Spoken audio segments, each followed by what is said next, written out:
Carson Wentz is not going to win the Super Bowl title this season that his backup won last season, and odds are he is not going to reach the postseason either.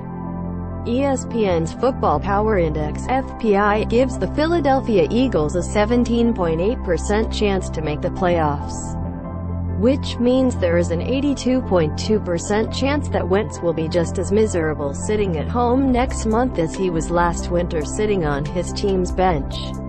Wait, didn't Wentz say all the right, team-centric things about Nick Foles and the historic run the Eagles made without their injured franchise player? Of course he did. What was he supposed to do? Look and sound as thrilled about the season's final outcome as Bill Belichick did? Let's face it, human nature is what it is. Once upon a time, Phil Simms watched his Giants backup, Jeff Hostetler, upset Buffalo in the Gulf War Super Bowl while he whispered to himself, "Oh my God. This Buffalo team was made for me to throw against, out with a broken foot."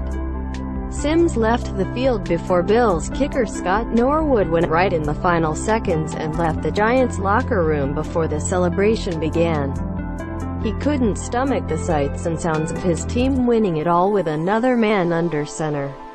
Pretty devastating, Simms called the experience. Simms had already won a Super Bowl 4 years earlier, with a nearly flawless performance.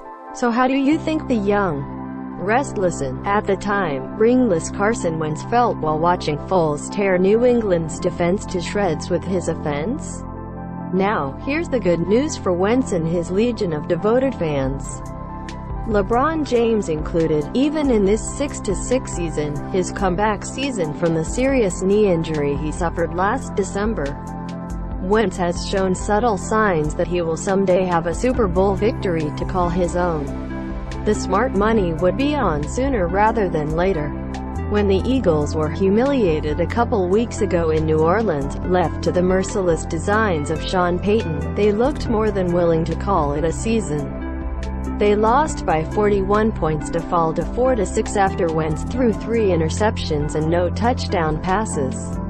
Nobody would have blamed the Eagles for effectively finishing with 6 consecutive bye weeks. This was supposed to be a free year, anyway, after they finally gifted their city its long-lost title. But instead of folding, the Eagles responded with their first win streak of the season. They beat the Giants, and on Monday night, they beat Washington after the Redskins lost yet another quarterback, Colt McCoy, to a broken leg, forcing Jay Gruden to send onto the field the mummified remains of Mark Sanchez.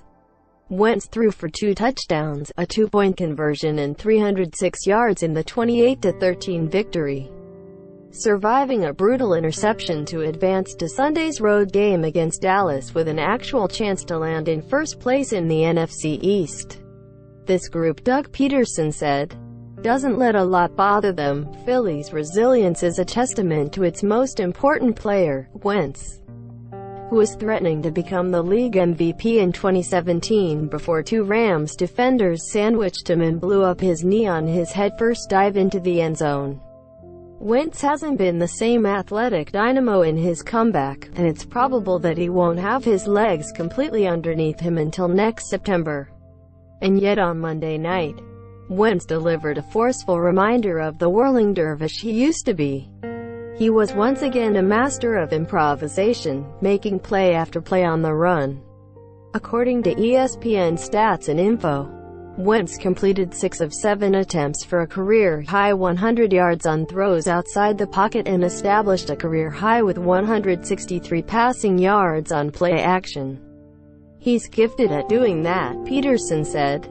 And it's just something that happens naturally for him. It happens as naturally as Wentz deflects questions about the individual mark he has already set at age 25. The Elias Sports Bureau reports that in 39 starts, Wentz has more passing games of at least 300 yards, 13, than Ron Jaworski, 12, and Randall Cunningham, 12, managed for the Eagles, leaving him behind only Donovan McNabb, 27 in 142 starts, on the franchise list. Honestly, I don't really know much about the numbers, Wentz said. I know that we left some yards out there. I know I missed a couple, so I really don't think too much about 300-yard games or this or that. All I know is at the end of the day, we got a win and finally got some momentum going. Wentz was a perfect 5 for 5 on the opening touchdown drive that set the promising tone. Golden Tate finally looked like Golden Tate. And Darren Sproles scored while playing for the first time since he was injured in Week 1. The Eagles were good enough on this night to survive a 90-yard touchdown run from the ageless Adrian Peterson and good enough to suddenly think big things as they prepare to face the revived Dallas defense. I think we're really playing well together, meshing together, Wentz said.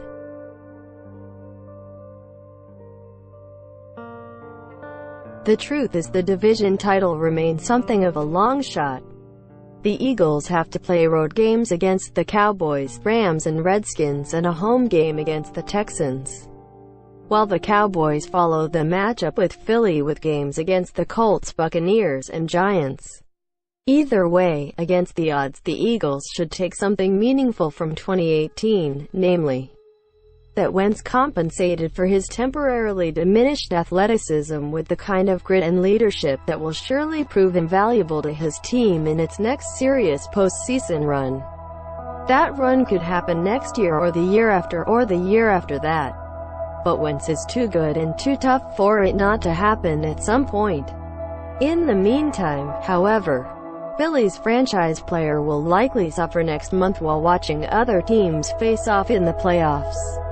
Deep down, Wentz will hurt as much as he did watching the 2017 Eagles shock the world without him.